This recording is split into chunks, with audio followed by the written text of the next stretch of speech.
For those of you who don't know, a while back I made a video comparing Space Jam to its sequel, Space Jam: A New Legacy, and more specifically comparing everything the first movie did right that the sequel did wrong.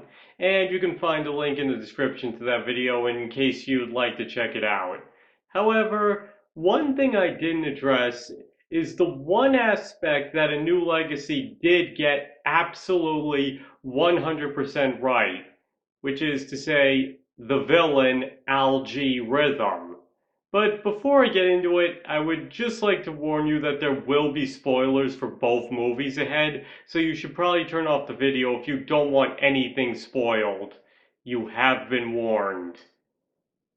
Okay, so if you've watched quite a few of my other videos on this channel, you'll know I'm not exactly the biggest fan of the direction Disney and Pixar have gone in terms of villains recently. I've even gone as far as to say that they can't seem to get a villain right to save their lives anymore. And if you ask me, it probably only rubs more salt into the wound that Space Jam: A New Legacy, a movie that was pretty much critically panned and disliked by most fans, did such a great job in this regard. Because in all honesty, Algae Rhythm is exactly the type of villain their movies need these days. But I'm getting a bit ahead of myself here. Let's backtrack a bit.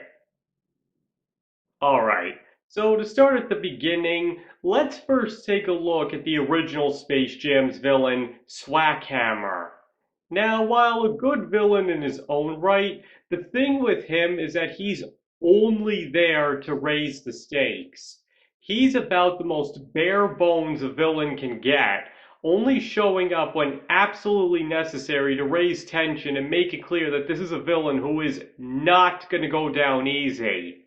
And once the heroes have won, he's filled his role in the story and he's taken out immediately, never so much as being mentioned again.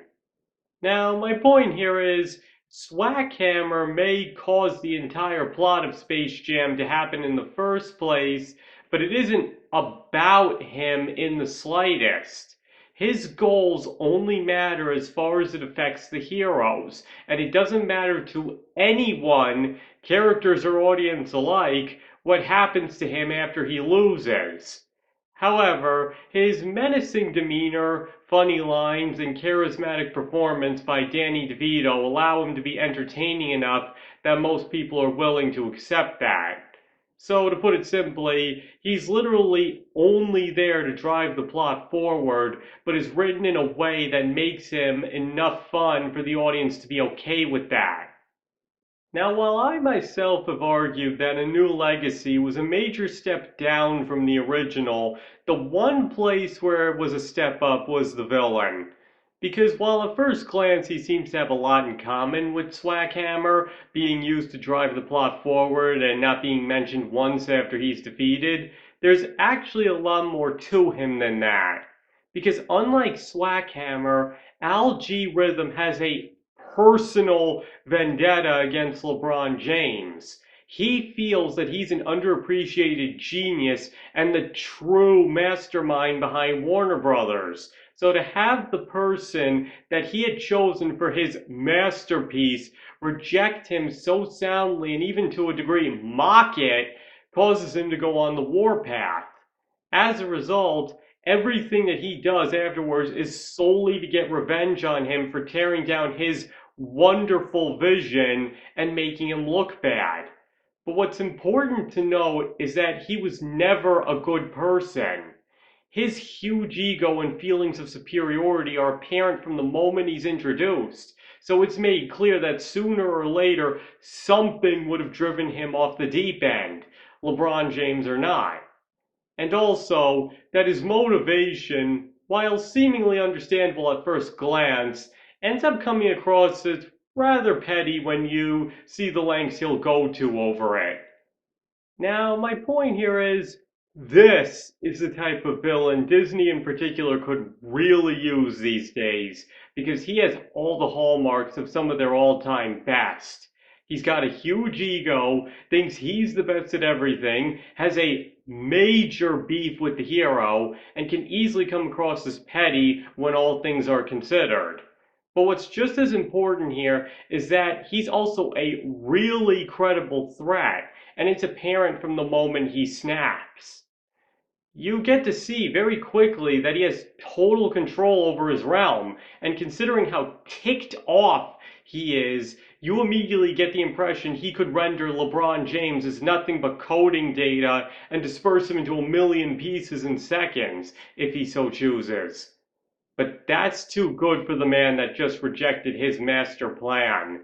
No, instead he's going to make him pay for what he did and chooses to toy with him first. So he mockingly challenges him to a basketball game in order to humiliate him and takes advantage of the strained relationship between him and his son in order to both cut the knife deeper and all but ensure his victory over him. Now, while I've made it clear that I frankly hate the whole father-son dynamic of this movie, in terms of algae rhythm exclusively, it frankly couldn't have been done better.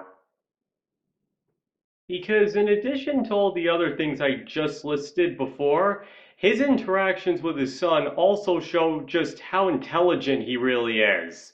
And as I've brought up in other videos, intelligence is one of the most important qualities for a villain to have, and only helps emphasize just how much of a threat they really are.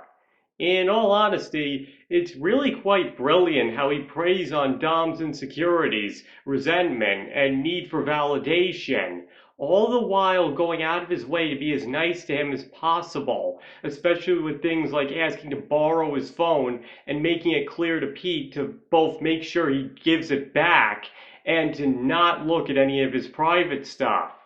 And the result is that, unlike almost everything else in the movie, you can completely understand why Dom would end up siding with him over his father. You see firsthand just how smart and what a great manipulator he really is, thus making you wonder what the heroes will have to do in order to defeat him, even when you know they inevitably will. But it doesn't stop there either, because what the movie also gets just as right is his downward spiral. When things start not going his way, he begins throwing tantrums. His mask of friendliness to Dom not only falls apart, but completely shatters, and finally descends into total insanity, deciding that he doesn't care about pretenses anymore. He's going to win, get his revenge, and that's it. He doesn't care what he has to do at that point so long as he wins and gets to make LeBron James suffer. And when that doesn't work out for him, all he can do is angrily complain before being destroyed by his own creation. Now, at this point, you might be wondering, what exactly am I trying to say here? That for a movie that screwed up so much, one thing they absolutely nailed was the villain. From his motivation to demeanor to his intelligence to his final breakdown, Algae Rhythm has all the hallmarks of a great villain, and if you ask me, is the kind most people would say Disney desperately needs. After so many twist villains or no villains at all, I think many would agree that a bad guy like Algae Rhythm in a Disney movie with an overall better writing style is something that would be very welcome. But of course, what also helped in this case was Don Cheadle's performance. I mean, a seasoned dramatic actor playing an evil algorithm in a Looney Tunes movie? Once again, to give credit where it's due, that was a really smart move on their part. Because it's obvious Cheadle knows exactly what kind of movie he's in, and is deliberately going as over the top as possible, which ends up making him pretty fun to watch as well. But to his credit, he's not just phoning it in or just having fun with it either. He does put genuine, if still a little hammy, effort into the more dramatic moments. And if you ask me, between the way he's written and Don Cheadle's performance, the result is a villain that could have easily held his own among the classic Disney villains had he been in an all-around better movie. So to sum it all up, Space Jam: A New Legacy does not and can never compare to the original, but the one thing it got absolutely spot on was the villain. And to take it a step further, I believe he's the type of villain that's been missing from most kids' movies these days.